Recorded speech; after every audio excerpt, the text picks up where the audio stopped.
Halo semuanya, selamat datang kembali di channel Jendela Dunia. Jangan lupa tekan tombol subscribe dan nyalakan loncengnya. Mari kita buka jendela wawasan kita hari ini. Jujur-jujuran aja deh sekarang. Pas lo buka mata pagi ini, di awal tahun 2026 yang katanya penuh harapan ini, kelar dari apa yang lo sebut sebagai libur panjang atau fase healing kemarin, lo ngerasa seger atau malah badan lo rasanya makin remuk redam? Coba deh lo puter ulang kaset memori lo ke beberapa hari ke belakang. Ekspektasi lo tuh sebenarnya sederhana banget kan? Lo cuma pengen nyuci mata lihat yang ijo-ijo, ngehirup udara yang gak bau asap knalpot Metro Mini, duduk santai kayak sultan sambil nyeruput kopi artisan di pinggir tebing atau tepi sawah. Visual yang udah lo simpen rapi di folder save Instagram lo sejak bulan lalu. Indah banget, damai, estetik parah. Tapi realitanya dimulai detik lo ngeluarin moncong mobil dari garasi.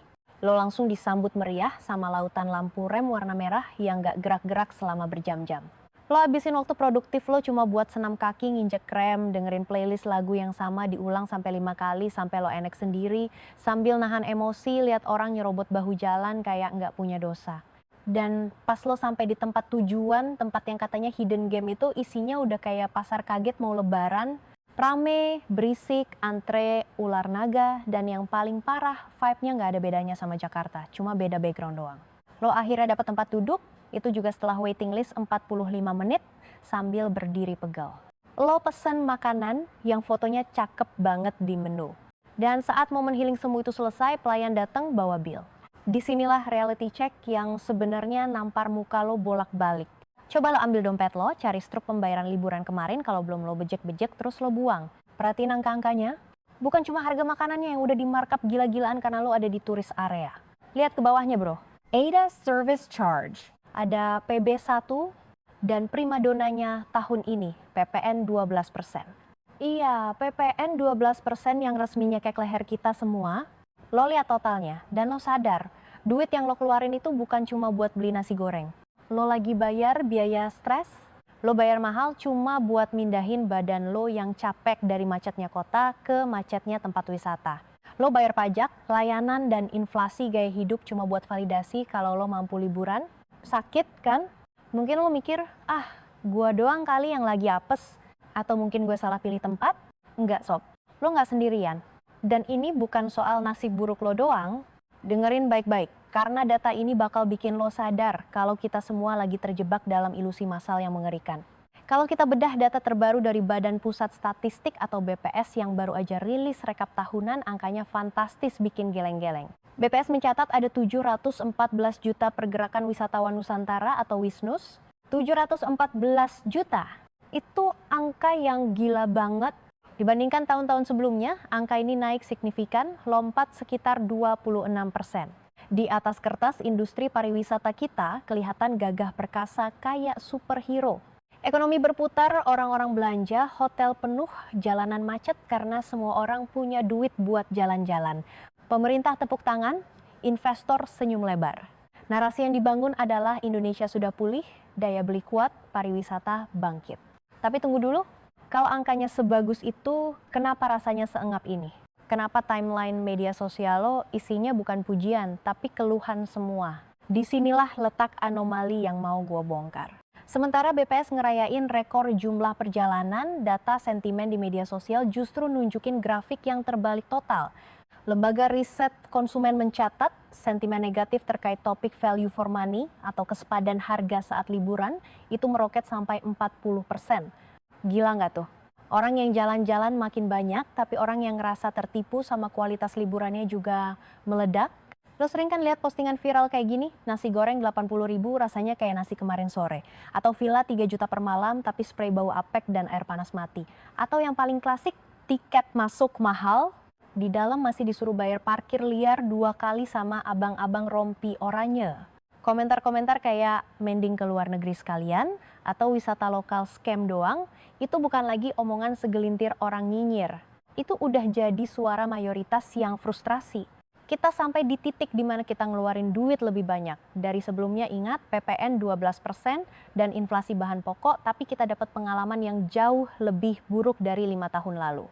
Ini paradoks yang mengerikan, kita punya kuantitas, tapi kita kehilangan kualitas. Gue menyebut fenomena tahun 2026 ini dengan satu istilah, kita sedang mengalami obesitas angka, tapi stunting kualitas. Persis kayak penyakit. Secara fisik kelihatan gemuk, angkanya besar, perjalanannya ratusan juta kali. Tapi di dalamnya, keropos, kurang gizi. Pengalaman yang ditawarkan itu kosong melompong. Kita cuma dikasih makan konten, bukan konteks. Kita dijual spot foto, bukan kenyamanan. Kita diperlakukan sebagai dompet berjalan yang harus diperas selagi ada di lokasi, bukan sebagai tamu yang harus dilayani biar mau balik lagi. Dan yang paling menyedihkan, istilah healing itu sendiri udah dibajak. Dulu, healing itu proses penyembuhan jiwa. Sekarang, healing itu cuma kata sandi buat industri pariwisata mediocre untuk ngeruk duit lo tanpa perlu ningkatin standar pelayanan. Kata healing sekarang cuma jadi tameng buat menutupi ketidakbecusan manajemen wisata dan ketamakan struktural. Lo merasa capek bukan cuma karena macet. Lo capek karena alam bawah sadar lo tahu kalau lo lagi dikadalin. Lo tahu kalau value yang lo dapet nggak sebanding sama keringat yang lo keluarin buat nyari duitnya. Pertanyaannya sekarang adalah, kok bisa jadi gini? Kenapa di saat kita semua dipaksa bayar pajak lebih tinggi, di saat biaya hidup makin brutal di 2026 ini, standar industri hiburan dan wisata kita justru terjun bebas? Kenapa kita seolah-olah nggak punya pilihan lain selain nelen pil pahit ini setiap kali libur panjang? Apakah ini cuma salah pedagang nakal yang getok harga? Atau ada sistem yang lebih besar, lebih jahat, dan lebih terstruktur yang lagi mainin psikologis kita? Karena kalau lo pikir ini cuma masalah nasi goreng mahal atau tukang parkir liar, lo salah besar. Ini adalah gejala dari penyakit ekonomi dan sosial yang jauh lebih kronis. Dan kalau kita nggak sadar sekarang, dompet lo, mental lo, dan masa depan industri kita yang bakal jadi korbannya, tarik napas dulu, simpen struk belanja lo yang penuh pajak itu. Karena di bagian selanjutnya, gue bakal ajak lo masuk lebih dalam ke lorong gelap bisnis healing ini. Kita bakal bongkar kenapa flexing wisata itu adalah jebakan finansial paling berbahaya di tahun ini dan kenapa otak kita didesain buat terus-terusan beli tiket liburan walaupun kita tahu akhirnya bakal kecewa. Selamat datang di Realita tahun 2026, di mana liburan bukan lagi soal istirahat tapi soal bertahan hidup dari eksploitasi. Oke, lo udah simpen struk belanja lo? Bagus. Taruh di situ, jangan dibuang dulu. Sekarang gue mau ajak lo mundur sedikit, keluar dari dompet lo. Dan kita lihat big data yang katanya jadi kebanggaan negara kita di awal tahun 2026 ini. Kita sering banget dengar klaim bombastis di berita kan. Pergerakan wisatawan Nusantara tembus 1 miliar. Pariwisata bangkit, ekonomi meroket. Angkanya terdengar fantastis. Miliaran pergerakan, bos. Kalau lo denger itu, rasanya Indonesia ini isinya orang kaya semua yang kerjaannya liburan melulu. Tapi pertanyaannya sederhana, kalau turisnya sebanyak itu, kenapa banyak hotel melati yang gulung tikar? Kenapa pusat oleh-oleh di pinggiran kota malah sepi kayak kuburan, padahal jalanan di depannya macet total? Jawabannya ada di satu istilah teknis yang terdengar canggih tapi sebenarnya menyimpan cacat logika yang fatal, Mobile Positioning Data atau MPD. Ini bagian yang pemerintah jarang ceritain ke lo secara detail. MPD itu metode penghitungan pergerakan wisatawan berbasis sinyal ponsel. Ingat, sinyal ponsel. Bukan tiket hotel, bukan tiket pesawat, dan bukan struk belanja. Biar gue bikin simple saking simpelnya sampai lo bakal ketawa miris. Bayangin ada tokoh fiktif, kita sebut aja namanya Budi. Budi ini warga Depok, perbatasan Jakarta. Suatu sore yang panas di tahun 2026 ini, dispenser di rumah Budi kosong. Budi naik motor nyebrang perbatasan administrasi kota sejauh 500 meter buat beli galon air minum isi ulang di warung langganannya yang kebetulan masuk wilayah administratif Bogor atau Jakarta Selatan. Budi beli galon, bayar Rp20.000, terus balik lagi ke rumah. Total perjalanan cuma 15 menit. Nah, menurut algoritma MPD, Budi baru saja dihitung sebagai wisatawan Nusantara. Kenapa? Karena handphone si Budi pindah tower sinyal melewati batas administrasi kabupaten atau kota, dan dia kembali ke titik awal. Di mata data statistik negara, Budi bukan lagi bapak-bapak yang kehausan, tapi Budi adalah pahlawan devisa pariwisata yang menyumbang angka ke dalam statistik 1 miliar pergerakan wisatawan. Gila nggak tuh? Lo beli gorengan di perbatasan kota? Turis. Lo COD-an sama kurir di kecamatan sebelah? Turis. Lo kejebak macet terus puter balik karena stres? Selamat, lo dihitung turis 2 kali. Inilah yang gue sebut sebagai the methodology flaw. Kita sedang memuja data kuantitas yang kosong. Kita merayakan pergerakan sinyal, bukan pergerakan ekonomi.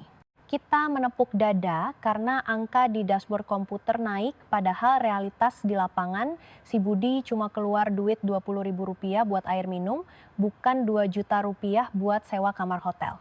Dan ini bukan asumsi gue doang. Mari kita buka data kerasnya. Kalau lo baca laporan BPS Badan Pusat Statistik yang dirilis akhir tahun 2025 kemarin, ada satu angka kecil yang nyempil di pojokan laporan. Angka yang sebenarnya adalah alarm bahaya tapi sering ketutup sama headline berita yang manis-manis. Angka itu adalah length of stay atau rata-rata lama menginap. Tahu berapa angkanya di tahun 2025?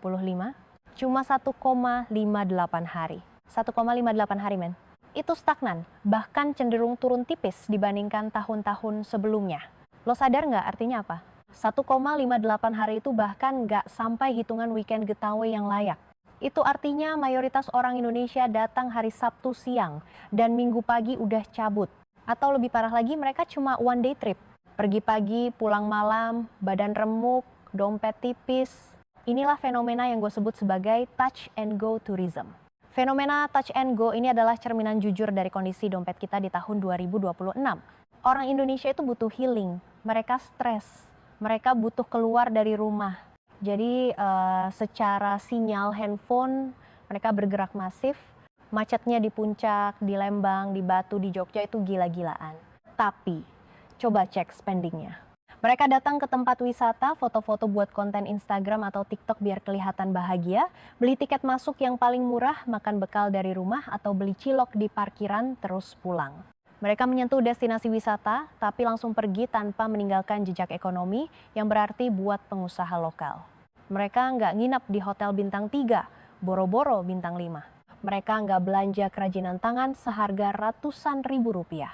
Mereka nggak makan di restoran yang pajaknya service charge-nya mencekik. Mereka cuma numpang lewat. Kenapa? Ya karena nggak ada duitnya.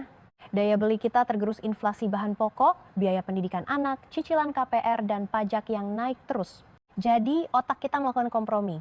Gua harus tetap liburan biar nggak gila, tapi gua nggak mampu bayar gaya hidup turis beneran. Jadilah kita cosplay jadi turis.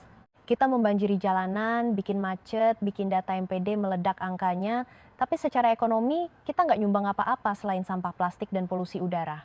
Ini yang bikin pengusaha hotel dan restoran di daerah wisata menjerit. Mereka lihat jalanan depan hotel mereka macet total sama plat B atau plat luar kota, tapi lobi hotel mereka kosong. Restoran mereka sepi, karena orang-orang yang macet di depan itu adalah kaum touch and go. Kaum yang saldo e-walletnya cuma cukup buat bensin dan parkir liar. Jadi kalau nanti lo dengar pejabat bilang pariwisata kita tumbuh pesat karena pergerakan manusia meningkat drastis, lo harus skeptis. Lo harus tanya balik, Pak, itu pergerakan manusia yang bawa duit atau pergerakan manusia yang lagi cari angin doang karena di rumah sumpek? Karena kuantitas turis tidak pernah berbanding lurus dengan perputaran ekonomi real. Satu orang crazy rich yang nginep seminggu di resort mewah, dampak ekonominya bisa lebih besar daripada 1.000 si Budi yang cuma beli galon atau 1.000 orang yang cuma numpang pipis di pom bensin daerah wisata. Kita sedang terjebak dalam ilusi data, kita merasa industri ini sehat karena ramai. Padahal keramaian itu semu. Itu keramaian orang-orang yang sedang bertahan hidup, mencoba mencicipi sedikit rasa bahagia di tengah himpitan ekonomi yang makin gila. Dan yang lebih mengerikan, sistem touch and go ini bukan terjadi secara kebetulan. Ada pola perilaku yang terbentuk karena tekanan sosial. Kita dipaksa untuk terus bergerak, terus kelihatan liburan, walaupun sebenarnya kita nggak mampu. Kenapa kita maksa banget buat pergi walaupun cuma touch and go? Kenapa kita rela macet-macetan berjam-jam cuma buat foto durasi 5 menit? Apakah murni karena kita butuh istirahat? Atau karena ada setan digital yang membisikkan standar kebahagiaan palsu di telinga kita setiap hari? Di bagian selanjutnya gue bakal bongkar setan digital itu. Siapkan mental lo karena kita bakal masuk ke ranah psikologi sosial dan algoritma media sosial yang mendikte kemana kaki lo melangkah dan kemana uang lo menghilang. Jangan kemana-mana. Oke, mari kita tarik napas sebentar. Di bagian sebelumnya gue sempat nyinggung soal setan digital dan tekanan sosial yang bikin kita maksa liburan. Tapi sebelum kita bedah algoritma jahat itu, kita harus jujur dulu sama diri sendiri. Ada satu realitas yang jauh lebih menakutkan, jauh lebih nyata, dan gue yakin diam-diam lo rasain setiap kali lo buka aplikasi M-Banking di tanggal 25. Ini bukan cuma soal gengsi, ini soal dompet yang makin tipis, tapi kebutuhan waras yang makin mahal. Selamat datang di era The Cooling Down. Sebuah fase di mana mesin ekonomi pariwisata kita kelihatannya masih panas, berasap, dan berisik, tapi sebenarnya mesin itu lagi ngos-ngosan, kehabisan bahan bakar. Sekarang tahun 2026, kita udah lewatin 2 tahun yang berat banget. Lo inget istilah yang sempat viral akhir tahun 2024 dan makin menggila di 2025 kemarin? Istilah mantap. Bukan mantap jiwa ala YouTuber gaming zaman dulu. Mantap yang gua maksud adalah akronim yang pahit banget, makan tabungan. Ini bukan gua nakut-nakutin, ya. Coba kita lihat data. Kalau kita bedah laporan survei konsumen Bank Indonesia dari akhir 2024 sampai masuk 2026 ini, ada tren mengerikan yang grafiknya terjun bebas. Rasio tabungan terhadap pendapatan atau savings to income ratio itu ada di titik terendah dalam 1 dekade terakhir. Kelas menengah, orang-orang kayak gue dan lo yang dulu dibilang motor penggerak ekonomi sekarang berubah jadi kaum mantap. Kita nggak nabung buat masa depan, kita ngambil tabungan buat bertahan hari ini. Nah, fenomena mantap inilah yang jadi bensin utama kenapa pariwisata kita jadi aneh. Jadi paradoks, rame tapi nggak cuan, macet tapi nggak ada transaksi. Supaya lo nggak pusing sama angka makroekonomi, gue mau kenalin lo sama 2 orang. Kita sebut aja namanya Mbak Sari dan Pak Agung. Cerita mereka ini fiksi, tapi gue yakin rasanya nyata banget buat lo. Kita mulai dari Mbak Sari. Mbak Sari ini admin di sebuah perusahaan logistik di Jakarta. Umurnya 28 tahun. Gajinya UMR Jakarta plus sedikit tunjangan kerajinan. Di atas kertas, gaji Mbak Sari naik tiap tahun. Tapi di lapangan, daya belinya kegilas habis-habisan. Bayangin jadi Mbak Sari di tahun 2026 ini, begitu gaji masuk, ting, notifikasi SMS banking bunyi. Seneng?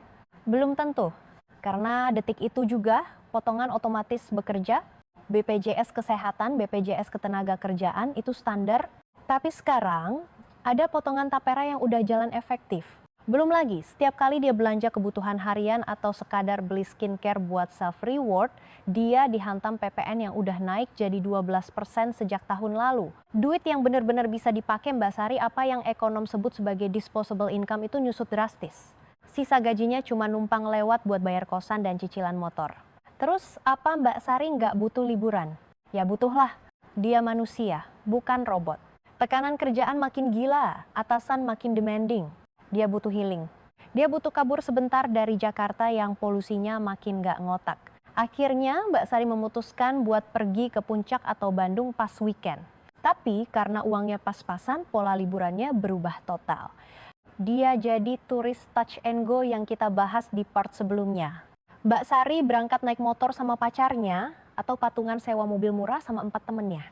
Sampai di tempat wisata, dia nggak beli tiket masuk wahana yang mahal-mahal. Dia cuma bayar parkir, gelar tikar, terus foto-foto. Makan?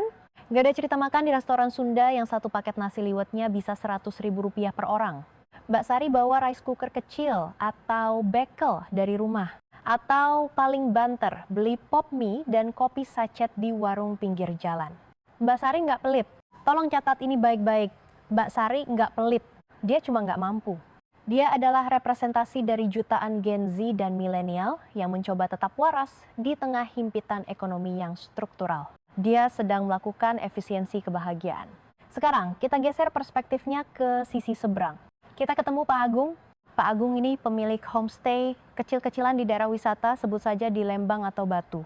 Dulu sebelum pandemi, Pak Agung ini raja kecil. Tamu antre dan setiap tamu yang nginep pasti pesan makan malam, pesan extra bed, sewa alat BBQ. Masuk tahun 2026, Pak Agung bingung. Kalau dia lihat buku tamu, occupancy rate-nya atau tingkat huniannya lumayan, terutama pas long weekend. Kamarnya penuh, parkirannya penuh, tapi omzet bersihnya anjlok. Kenapa? Karena tamu-tamu Pak Agung sekarang adalah Mbak Sari lainnya. Pak Agung pernah curhat, Mas, tamu sekarang aneh. Mereka check-in, terus sorenya ada abang ojol dateng nganterin makanan. Malamnya ada kurir minimarket nganterin galon sama mie instan. Mereka nggak belanja apa-apa di homestay saya selain bayar kamar. Dapur Pak Agung yang dulu sibuk ngegoreng nasi atau bikin pisang bakar, sekarang dingin. Sepi. Pak Agung frustrasi. Dia mikir, kok turis sekarang pelit-pelit ya? Dia ngerasa kualitas tamunya turun? Dia ngerasa capek ngurusin sampah bekas bungkus makanan dari luar yang numpuk di tong sampah kamarnya, padahal dia nggak dapat untung dari makanan itu. Disinilah paradoks itu terjadi. Disinilah letak tragisnya. Mbak Sari ngerasa dia udah berjuang mati-matian nyisihin uang buat bisa nginep di tempatnya Pak Agung. Dia ngerasa udah jadi turis yang baik karena udah bela-belain datang.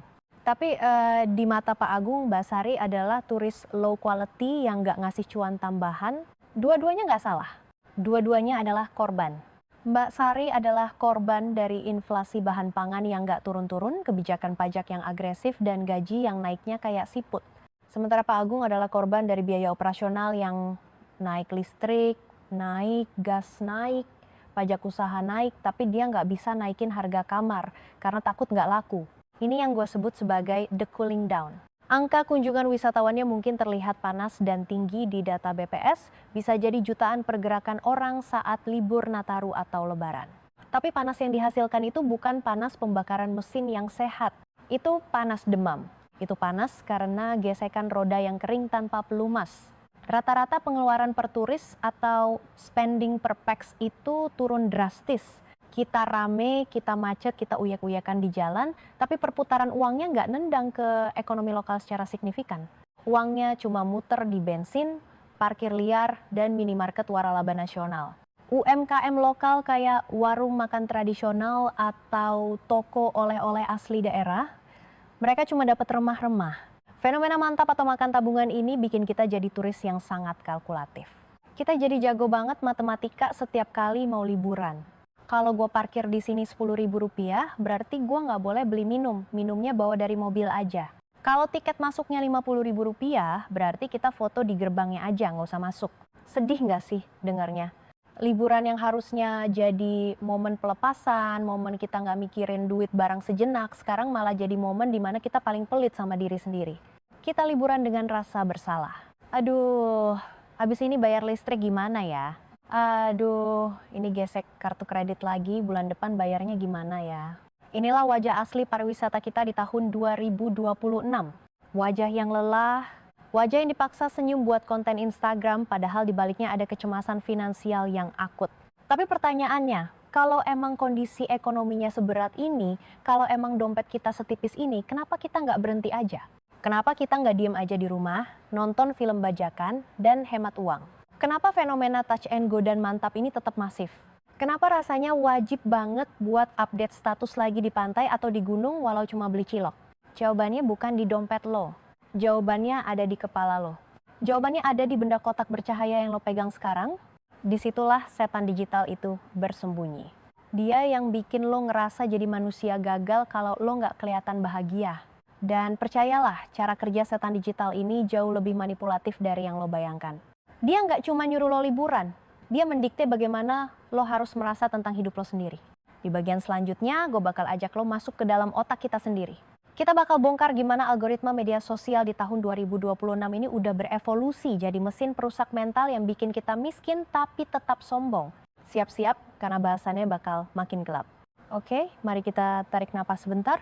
Di bagian sebelumnya gue sempat nyinggung soal setan digital yang memanipulasi otak lo buat ngerasa kurang piknik. Kita sudah bahas psikologinya. Sekarang, anggaplah lo kalah. Lo menyerah pada algoritma itu. Oke, gue butuh healing. Gue mau liburan. Lo buka aplikasi travel agent di handphone lo. Lo ketik destinasi impian di negeri sendiri. Labuan Bajo, Raja Ampat, atau bahkan sekadar ke Sumba. Dan di detik itulah realitas menampar lo lebih keras daripada omelan bos lo di kantor. Selamat datang di part 4. Di sini kita nggak lagi bicara soal perasaan. Kita bicara soal matematika yang nggak masuk akal. Kita bicara soal sistem yang rusak. Kita bakal bedah kenapa di tahun 2026 ini mencintai negeri sendiri itu harganya mahal banget secara harfiah. Coba lo cek sekarang. Tiket pesawat pulang pergi Jakarta ke Labuan Bajo buat weekend depan. Berapa harganya? Di awal 2026 ini rata-rata maskapai mematok harga di angka 4-5 juta rupiah. Itu baru tiket pesawat, belum hotel, belum sewa kapal, belum makan. Sekarang coba lo ganti destinasinya. Jakarta ke Bangkok, atau Jakarta ke Hanoi, atau Jakarta ke Ho Chi Minh City. Harganya 2,5 sampai 3 juta rupiah. Pulang pergi. Gila kan? Lo bisa terbang ke negara lain, dapat cap paspor, ngerasain budaya baru dengan harga setengah dari biaya lo terbang ke provinsi tetangga lo sendiri. Ini bukan lagi soal nasionalisme. Ini soal logika ekonomi dasar. Dompet lo nggak punya keluarga negaraan, dia cuma ngerti angka. Dan angkanya bilang, liburan di Indonesia itu luxury, liburan ke luar negeri itu budget. Pertanyaannya, kenapa? Kenapa bisa sebobrok ini? Masalah pertama, langit kita monopoli. Industri penerbangan domestik kita itu sakit. Kita ini negara kepulauan, harusnya pesawat itu jadi transportasi massal, kayak bus antar kota. Tapi nyatanya, pesawat di sini adalah barang mewah. Struktur biaya maskapai kita dibebani aturan yang mencekik. Harga aftur bahan bakar pesawat di Indonesia itu salah satu yang termahal di Asia Tenggara. Padahal kita punya kilang sendiri.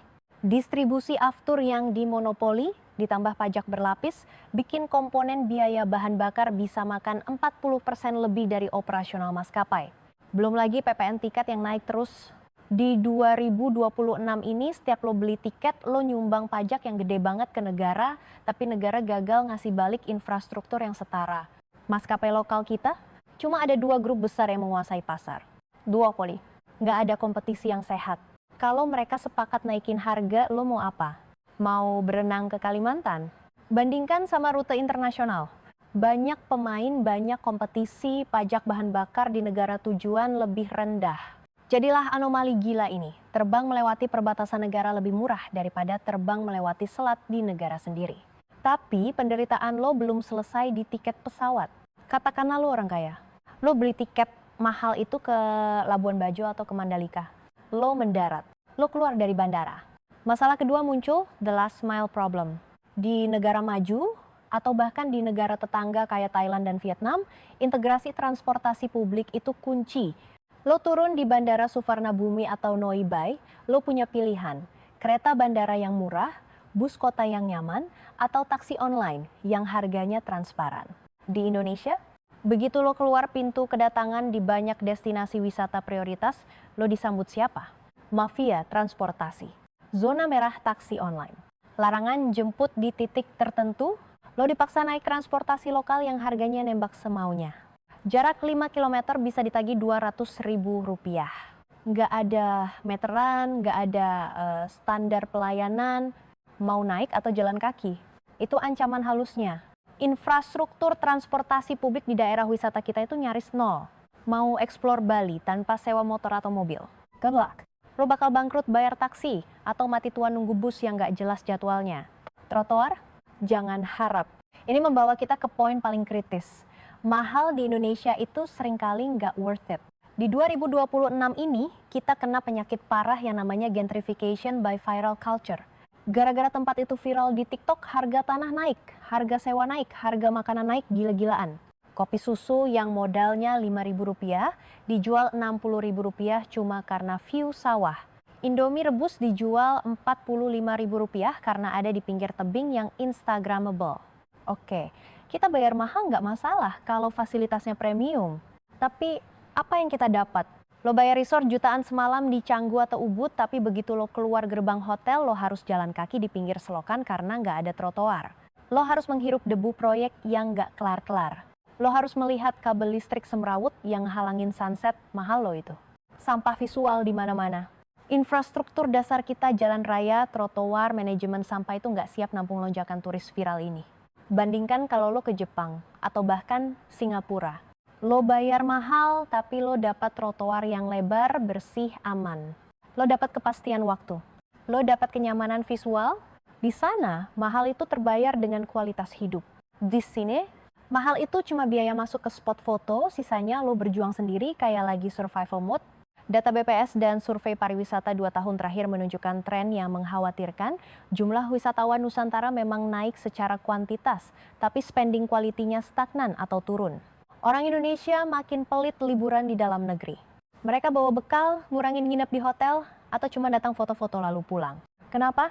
Karena mereka merasa dicurangi. Mereka merasa diperas oleh sistem yang aji mumpung. Mumpung lagi viral, naikkan harga. Tapi lupa benerin toiletnya yang bau pesing. Lupa benerin jalan aksesnya yang bolong-bolong. Ini ironi terbesar pariwisata kita. Kita teriak-teriak bangga berwisata di Indonesia, tapi sistem kita sendiri yang mengusir kelas menengah kita untuk lari ke luar negeri. Orang Indonesia itu nggak kurang nasionalis. Mereka cuma realistis. Kalau dengan 5 juta rupiah gue bisa jadi raja di Hanoi, kenapa gue harus jadi sapi perah di destinasi wisata sendiri yang macet dan penuh sampah? Kondisi ini bikin frustrasi. Lo pengen dukung ekonomi lokal, lo pengen lihat keindahan alam Indonesia yang emang nggak ada duanya, gue akuin. Alam kita juara dunia tapi biaya siluman dan ketidaknyamanan infrastrukturnya bikin lo mikir 1000 kali. Kita terjebak. Di satu sisi media sosial si setan digital tadi maksa kita buat traveling biar eksis. Di sisi lain, sistem ekonomi dan infrastruktur kita bikin traveling lokal jadi aktivitas yang menguras tabungan tanpa jaminan kepuasan. Jadi apa hasilnya? Kita jadi bangsa yang halu. Kita pamer foto liburan estetik di Instagram, padahal di balik layar kita lagi stres mikirin tagihan kartu kredit yang bengkak buat bayar tiket pesawat overpriced dan taksi mafia tadi. Kita memalsukan kebahagiaan di atas infrastruktur yang retak. Tapi tunggu dulu, kalau lo pikir masalahnya cuma berhenti di dompet lo yang jebol dan kaki lo yang pegel karena jalan di aspal rusak, lo salah besar. Ada dampak jangka panjang yang jauh lebih mengerikan dari sekedar mahal. Gaya hidup traveling impulsif tapi low quality ini, ditambah dengan tekanan ekonomi 2026 yang makin gila, melahirkan generasi baru yang masa depannya sedang dipertaruhkan.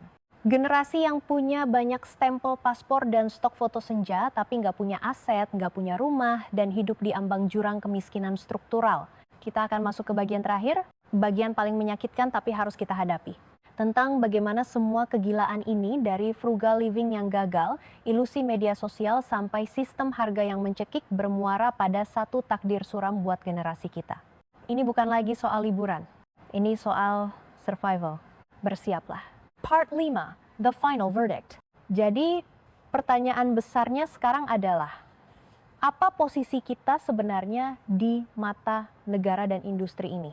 Apakah kita adalah tamu guest yang harus dilayani, diberi kenyamanan, dan dipastikan pulang membawa kenangan indah? Atau kita cuma sekedar cash cows? Sapi perah. Dompet berjalan yang tugasnya cuma satu, gesek kartu, bayar pajak, dan menyumbang angka statistik biar pejabat bisa tepuk tangan di akhir tahun. Selamat datang di penghujung perjalanan ini, part 5, The Conclusion. Kalau lo masih ingat di awal seri, gue sempat bilang kalau pariwisata Indonesia di tahun 2026 ini rasanya aneh. Mahal, tapi kok nggak nyaman. Rame, tapi kok banyak pelaku usaha lokal yang tutup. Jawabannya ada pada satu istilah teknis yang sering digembar-gemborkan pemerintah sejak beberapa tahun lalu, MPD. Mobilisasi Pergerakan Daerah, atau sederhananya, Target Pergerakan Wisatawan Nusantara. Lo perhatiin polanya?